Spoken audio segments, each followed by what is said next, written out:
Flory Sanderson loves goats. The P.E.I. woman received her first goat 4 years ago, a gift from her father-in-law. She now has more than 70, and Sanderson has grown the goat herd into a full-time business. With the help of about 30 volunteers, she has opened up Island Hill Farm near Cornwall, P.E.I. to the public. She hosts birthday parties, school visits, even a few weddings. And she now produces a line of goat milk soaps and milks the goats for goat cheese. As CBC's Nancy Russell reports, Flory Sanderson's passion for goats has changed her life. So welcome to my farm. This is our little paradise. Everyone's having a little nap right now. Hi, girls. They will talk to you. There's Lucy. Everyone knows Lucy. She is my very first goat and a gift from my father-in-law, John Sanderson. He bought me Lucy because I couldn't find any goats. So this is where it started from 4.5 years ago. I had one goat. Now I have, I believe I'm at 75. So I have 9 different breeds of goats on the farm. We have Nubian Cross, we have Alpine, we have Toggenburg, I have Angora Fiber, I have miniature pygmies. The goats were selling as pets, mostly were pets. So there was obviously an interest in people owning goats. To me, they were like the new dog. They're extremely easy to manage. A dog is so much harder. Researched a little bit more, and I thought, well, maybe some soap. Goat's milk soap is really moisturizing, and when the people know the animal that actually produced the milk to make the soap, it's really touching for them. And then my next adventure will be milking, actually having a dairy operation. So I will be milking my goats, and someone's interested in purchasing for our, they're going to make goat's milk cheese. This one's Leah, that's Olive, Bridget, Doris. I know them all. Oreo. Livia. What did you do before this? Oh, I was a manager at the Body Shop at Charlottetown Mall, and I worked in retail since I was 15. Love people, but some challenges at home, so I left my job.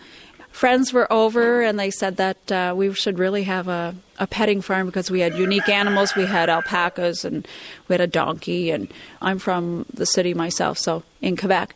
We started researching, checking around. There really wasn't a lot of places where you could visit animals and touch them and pet them, considering we're an agriculture island, really.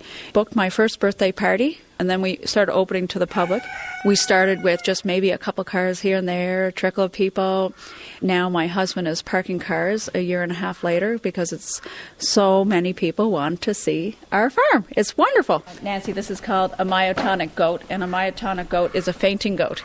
So a fainting goat, sometimes when they get a little bit excited, they will faint and they get their legs all stiff. That's him talking to the ladies beside him there. Come here, Melman. He has a girlfriend, and her name is Gloria, just like Melman and Gloria on Madagascar.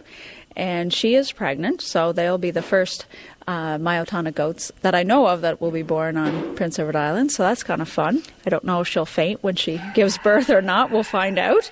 I work with a group with the alternative education. It's called the 8+ team at one of the schools, and the kids get to come to my classroom. And my classroom is pretty special, I think. It's busy enough so that it distracts some children that may have a little bit of hard time sitting still in their classroom, but it's busy here, but they're still listening to the teacher.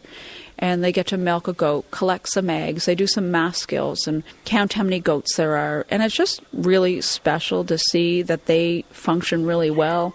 And they need it. We'll walk down the hallway here. This is Calypso. Last time she had triplets, and unfortunately her triplets didn't make it, and she fostered 3 babies for me.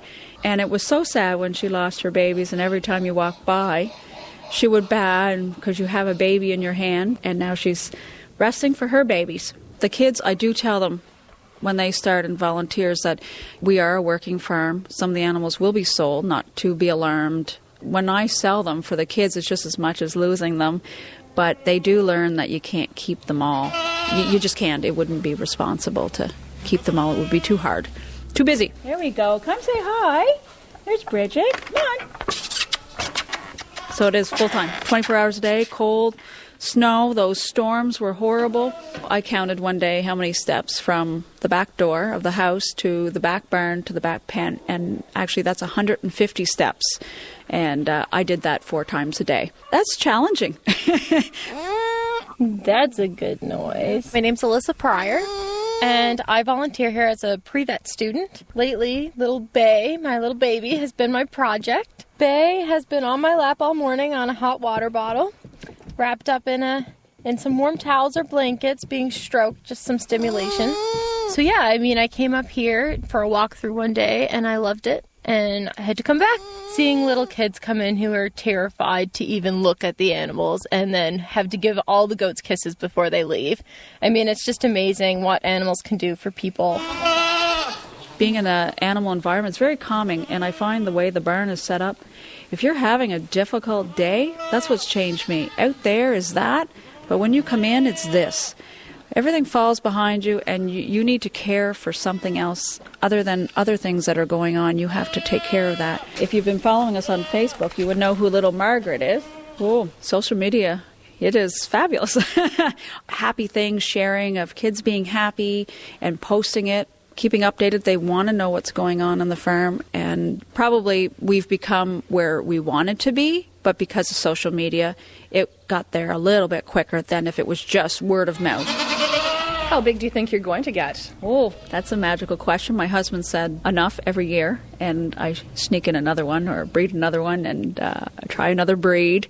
I'm not really sure. I have one more breed that I am interested in. As far as size goes, just what I can manage. I'm probably at the top where I like. Hi, guys. How has this changed you as a person? 100%. It's made me healthier. It's made me stronger. Learning. Never a dull moment. Here they come. Babies, there's so many things about goats that I can't really explain that are just wonderful. They have outgoing personalities. Just watching them, if you watch them, they're happy. And when they're happy, you're happy. They think they're going out to play.